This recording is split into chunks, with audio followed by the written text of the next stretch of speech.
আপনারা দেখছেন খবর কলকাতা। वक्त अमेंडमेंट बिल को आखिर उन्होंने पेश किया और पास भी करवा दिया। इस पे क्या कहना चाहेंगे? आपने प्रोटेस्ट किया, क्या लगता है आपके लोगों का प्रोटेस्ट असर करेगा, इस बिल को रोक पाएंगे आप? देखिए, जिस एजेंडे पर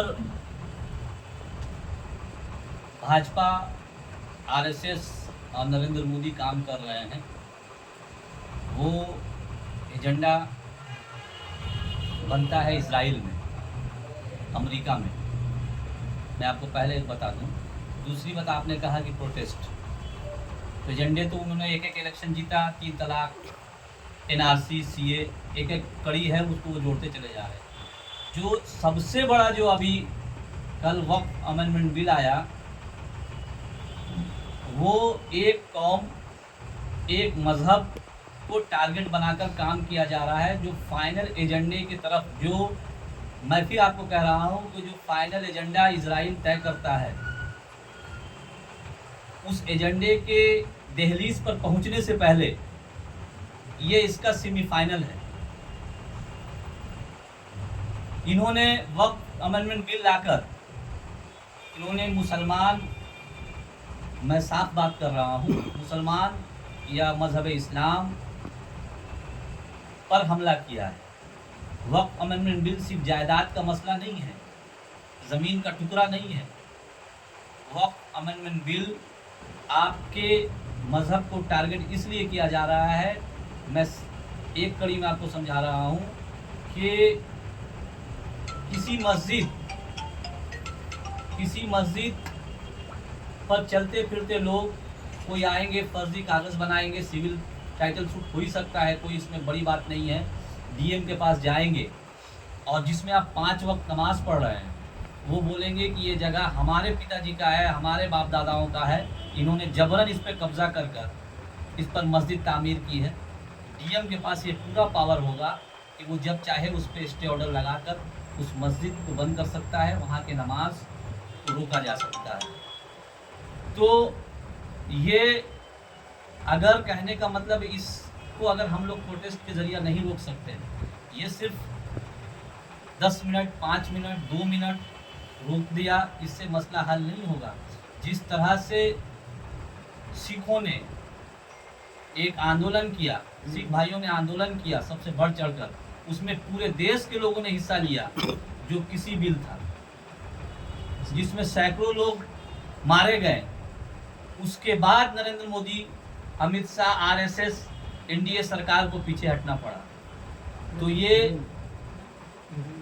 जो 19, मैं बार बार कल भी एक न्यूज़ चैनल को मैं बोल रहा था कि कल का दिन स्याह दिन है हिंदुस्तान की तारीख में, और जब तारीख लिखी जाएगी तो ये भी लिखा जाएगा कि जिन्होंने जंग आज़ादी के लिए सबसे पहले हिस्सा लिया था 1956 में, रेशमी रुमाल तहरीक, जिसमें हमारे उलमाओं ने, हमारे आबाओ अजदाद ने, वेस्टर्न यूपी से ये आंदोलन जो शुरू हुआ था, पूरे मुल्क में जंग आज़ादी की तरफ बढ़ा और ये मुल्क आज़ाद हुई। इसी तरीके से ये आंदोलन तभी कामयाब होगा जब पूरे देश के लोगों को जोड़ा जाएगा। तो मैं ये कह रहा था कि ये उन्होंने उन शहीदों का, जिसमें हज़ारों उलमाओं ने अपने जानों की कुर्बानियाँ दी, उन उलमाओं को दरख्तों पर लटका दिया गया। ये उन लोगों का अपमान है, जो शायद हिंदुस्तान की तारीख में ये बहुत बदतर दिन कल था। और वो लोग, उन लोगों को ये इनाम मिला जिन्होंने जंग आज़ादी में अपनी जानों को कुर्बान किया। ये वो लोग कर रहे हैं जिन्होंने अंग्रेज़ों की दलाली की थी, ये है, ये तारीख लिखी जाएगी कि कभी हिंदुस्तान में एक ऐसा तानाशाह भी बना था जो इस तरह का काम किया था। तो ये आंदोलन हर मुसलमानों को, हिंदू को, सिख को करना चाहिए मिलकर। लेकिन पहल कौन करेगा, अगुवाई कौन करेगा? अगुवाई हमें और आपको करना होगा। जिस तरह से फार्मर्स बिल की आपने बात कही, क्या बोला आपने? मैं आपको अभी कहा ना कि ये आंदोलन आपका भी है, ये आंदोलन उनका भी है, ये आंदोलन हमारा भी है। ये कांग्रेस पार्टी का नहीं है, कांग्रेस पार्टी इसलिए लड़ रही है कि ये देश विरोधी बिल है। देश को बनाने का काम कांग्रेस ने किया, इस देश को आज़ादी दिलाने का काम कांग्रेस ने किया है। ये देश विरोधी का काम जो कर रहे हैं ये लोग, भाजपा आरएसएस, उसके खिलाफ कांग्रेस खड़ी है। और कांग्रेस हर आंदोलन में जिससे हिंदुस्तान के अवाम को, हिंदुस्तान की जमहूरियत को खतरा पहुंचता है, कांग्रेस आगे रहती है। लेकिन पहल, फिर मैं कह रहा हूं कि पहल मुसलमानों को करना पड़ेगा, अगुवाई मुसलमानों को आगे आना पड़ेगा, तो ही आंदोलन। अगर आप घर बैठे रहेंगे, आज खामोश रहेंगे, तो यकीन जानिए कि स्पेन जैसा हाल हिंदुस्तान में मुसलमानों का होगा। समीम साहब, आप बोल रहे हैं देश विरोधी, क्या कहना चाहेंगे? मैं फिर कह रहा हूं कि वक्फ बोर्ड की बात नहीं है, ये वक्फ बोर्ड की लड़ाई नहीं है, ये जमीन का टुकड़ा का लड़ाई नहीं है।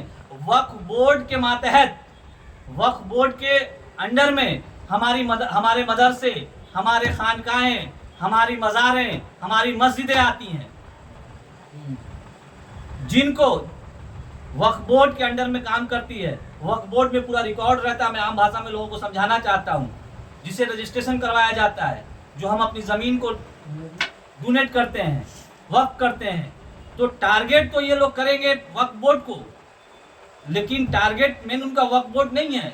मैं फिर कह रहा हूँ कि हमारी मदरसे, हमारी मस्जिदें, वो तो इस चीज़ को छुपाएंगे, वो तो कभी नहीं बोलेंगे कि मैं मुसलमानों को टारगेट कर रहा हूँ। मुसलमानों की मस्जिदों को आपने 1947 के बाद आज तक